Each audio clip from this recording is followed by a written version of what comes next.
Hello, everyone. First of all, I just want to no, that's not right. Sorry, it's late. Give a big thank you to all of my new subscribers. I am so grateful to every single one of you. You have no idea. I'm sorry. I didn't even think I was going to get, 5 people listening to this channel. So it's pretty cool that it's actually, coming together. And I want to just say thank you because that's really awesome. Anyways, so tonight, well, it's nighttime where I am. It's actually kind of the middle of the night. I wanted to share something with you all. And I have to be very careful with this. And this is not going to be like my past 3 videos where, somebody had sent me their encounter and I was able to read it.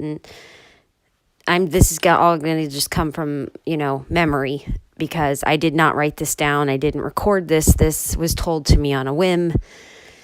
And it just kind of, God, I wish I would have had my phone on me. Like the one time I don't, my daughter was playing with it and it was just a day that just not a fun day. Anyway, so, what happened was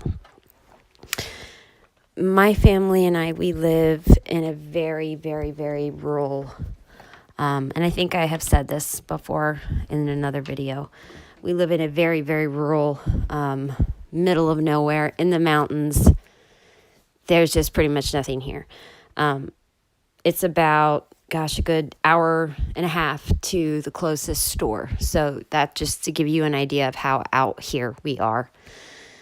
And a good friend of mine who knows that I'm doing this YouTube channel, I only have maybe a handful of friends and family who know I'm doing this because it's just, I have not told the world about my encounters, Well, I guess maybe kind of am on here, but people that know me will just say, I have not gone into it. It's just not something I'm comfortable with right now as of yet. Maybe as time goes on, maybe doing this will be a bit therapeutic and it might help me to do that. But as of right now, I have not. So the few people that do know, I have a very close friend. And this close friend of mine has a family member who happens to, I don't want to say what he does, but he's a prominent member of the community. We'll say that. And she was talking to him a few nights ago about me, and she was like, she started this YouTube channel, and it's about, something that happened to her, and she was like, don't worry, I told him, not to go telling the whole town that you're doing this, and he said, okay, he wouldn't, and I was like, okay. And so she told him what I was doing and what it was about and all of that, and he was like, huh. And she said it was kind of strange because he sat there for a little while, kind of just, and I could tell he was thinking about something. And I was like, what's wrong with you? She said, and to him, and he was like, I'm debating if I would like to tell you something that in turn you tell her and she can share it on her channel. But I'm very concerned about, I don't want anybody to find out that I'm the one who said this, that I'm the one who told anything, details about this. And she was like, well, she's not going to say anything if I tell her not to say anything. She's not going to use names. She doesn't use names anyways of the people that, have given her encounters so far. And he was like, okay. So she said he thought about it for a little while and came to her and he was like, all right, I think I'm gonna do this. And she's like, I didn't even know this, my friend. She's like, I didn't even know anything about this. He never said a word to me about any of this until just the other night when we started talking about your channel. And I'm like, okay. And she's like, so I'm just going to tell you pretty much what he told me. And you can, do what you wish with it on your channel. Just please, she told me 10 times, don't use his name, don't use my name. And I'm like, okay, I promise, I won't. And so anyways, here we go. Last winter, I don't remember the month, but last winter, there was a man, not an elderly man, but an older man, who had gone out with a few of his buddies to, just do what you do here in the winter, which is snowshoe, hike, ice fish, hunt, camp. You just do, because if you don't, you go cabin crazy and you have to get out. It doesn't matter how cold it is. It's just what you do here.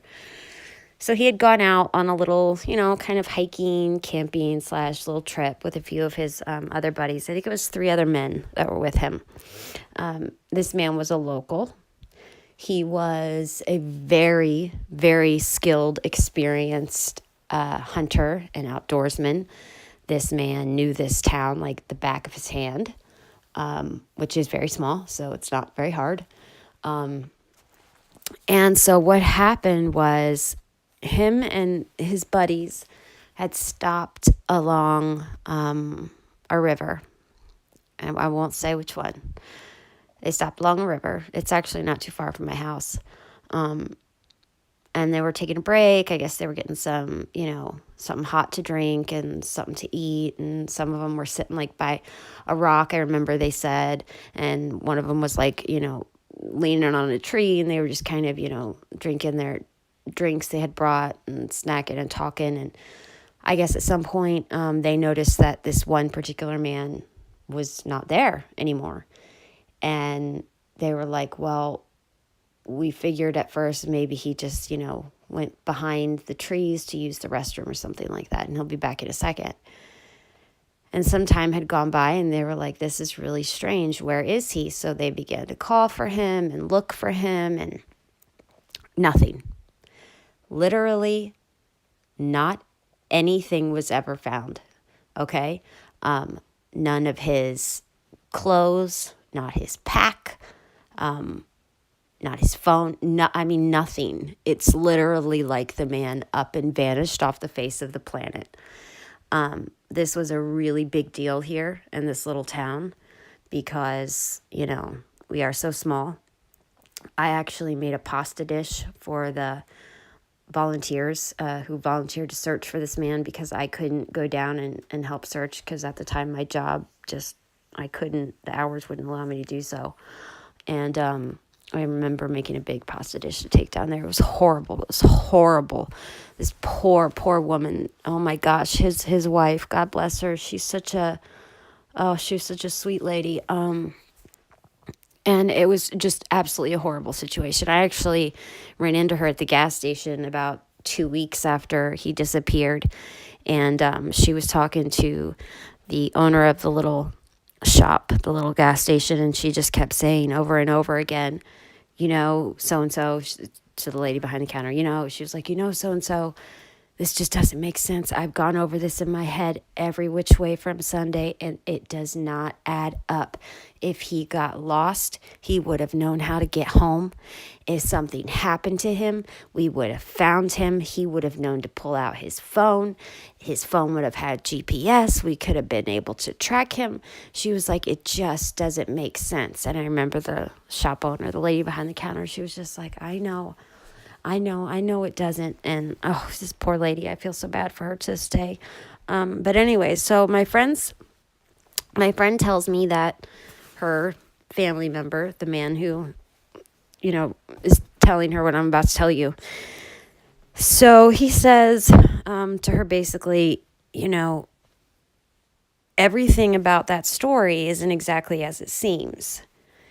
And he said when they were searching, that not only himself, but a few volunteers and a few other people had, because there was snow on the ground at the time, had seen some very strange tracks in the snow. And he's like, I couldn't identify these tracks. I couldn't figure out what they were. They were unlike anything I'd ever seen before. And then they had some volunteers come up to them and say, hey, we found some tracks. And he's like, sure enough, we would go look, and it would be the exact same tracks that, a few other of us had seen around the area where this guy had disappeared. And he's like, I'm sorry. He's like, it just I can't identify them, and I know every animal out here, and these tracks don't look like anything I know. So he said that they had kept, they had seen these weird tracks. And he says, so one evening, I guess it was getting late and they were getting ready to wrap up because it was getting dark. And there were a few other people around him. Not really. They had kind of all dispersed at this point. And this was a while into the search. This was like a week or so into it. And he said, I had heard a sound, a really strange sound, kind of like a growl. He said, and my first instinct was, oh, I wonder if it's just one of the search dogs. Is that, they had search and rescue dogs helping them. And he said, but at the same time, there's also a little bit of my mind that was like, well, no, that's not right, because this is way too deep and too loud to be a dog. And so he says it was just very strange. And I asked her, I was like, well, did he tell you, exactly what it sounded like? And she was like, no, I asked him. He just said it was very unusual, deep, loud, like growl type of sound that was unusually long. That's right. She said it was unusually long, like a long growl. Like a dog, when they growl, it's quick, it's over. This was like long, drawn out growl. And so he says he hears this growl, and then he's on guard because he's looking around him and there's nothing. There's no animals. There's no other people in his immediate, line of sight. And so he was very put off by that. And so he continued to walk a little bit, and he heard it again. But he said this time it sounded definitely closer. And he was looking around and he's like, I just couldn't see anything. There was nothing around. It just didn't make sense. He's like, but something, and this is the part that really kind of gave me chills when she told me. She says to me, she says, he's sitting there and he's telling me this, and he is getting almost emotional. And I'm like, she said, I'm saying that this, like, the way she said it to me. She was like, I'm like, are you okay? What is it? And he was like, I don't know how to explain this to you, and I don't know how to explain it to you in a way that you can get it across to her, that she's going to be able to explain it to other people. But a feeling came over me unlike anything I have ever felt to this day. And I felt like an immediate sense of danger, like I needed to get out of there, like every inch of my being needed to leave, and I didn't know why. And he's like, this guy, he's a logical guy, okay? He is a very stand-up member of the community, not an irrational person, not someone who's, prone to flights of fancy or anything like that. And he was like, I can't explain it. I don't know how to explain it, but something inside of me just felt not right, and I wanted to get out of those woods as fast as I could. And so he says to her, he's beginning to, make his way out of the woods. And he says out of the corner of his left eye, he sees something run past him in between the trees. And I know this area that he was talking about. It's pretty heavily wooded. It's not like a clearing where you can, see, like, it's just trees and trees and trees and trees and trees and trees and trees. Even in the winter, even without the leaves, there's still, the pine trees and the snow on them. It's not great visibility. And so he says he sees something out of the corner of his left eye. And he's beginning to look. He's beginning to pan. He's hollering out. He's saying, hello, is anyone there? And dead smack in the front of him as he's making his way out of the woods, he says, there is something that stood before me that should not have stood before me because it should not exist. And I said to my friend, I said, are you kidding me? I said, are you serious? I said, right here? And she was like, yeah. She's like, right what I'm telling you. She's like, that's where it happened. That's where he was.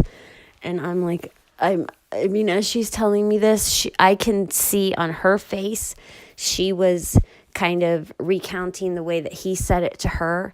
And it was very emotional. Like, she was even getting emotional telling me what he had told her. And she's like, I listened to your 3 videos you put up so far, so